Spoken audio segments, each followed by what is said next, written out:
नमस्कार मित्रांनो, स्वागत आहे तुमचं आपल्या प्लॉटवरती. आणि आज आपण तुम्हाला सगळ्यात महत्वाचं ह्या प्लॉटवरती का व्हिडिओ बनवतोय हे तर ह्या मालाची होणारी जी वादी आणि क्लिअरिटी ह्याच्यासाठी मेन गोष्ट आहे. तर आपल्या ह्या दुसऱ्या प्लॉटवरती आपण आहे आणि ह्याला असा सुपर माल येण्यासाठी तुम्ही बघू शकता मालाची क्वालिटी, गाडाला फण्या किती ह्याच्यापेक्षा वादी किती लांब आणि गाडाची क्वालिटी किती स्ट्रॉंग ही महत्वाचं आहे. तर ह्याच्यावरती 2 स्प्रे घेतलेले आहेत. तुम्ही सुद्धा ती 2 स्प्रे नक्कीच घ्या तुमच्या बागेवरती.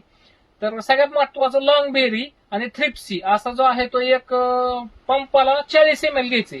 म्हणजे लॉंग बेरी बी 40 ml घ्यायचं आणि थ्रिप्सी बी 40 ml घ्यायचे. तर असं ही एक स्प्रे ह्याच्यावरती घेतलेला आहे. आणि दुसरा स्प्रे कॉन्फिडरचा आणि आपल्या अमेस्टारचा घेतला होता.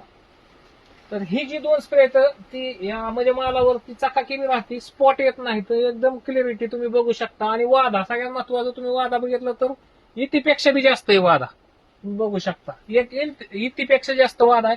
तर वाद्यावरती काम करायचंय आणि क्लिअरिटीवरती काम करायचंय. फाण्याला काही महत्व नाही, किती 10 आहे त्या, 9 आहे त्या, 8 आहे त्या. तुमच्या 8 जरी फाण्या असल्या तर चांगल्या सांभाळा, त्याच्यातच तुम्हाला ऍव्हरेज निघून जातोय. माल एक्सपोर्टला जाणं ही सगळ्यात मेन गोष्ट आहे. तर भेटू पुढच्या व्हिडिओमध्ये. लाईक करा, फॉलो करा, शेअर करा. तर भेटूया.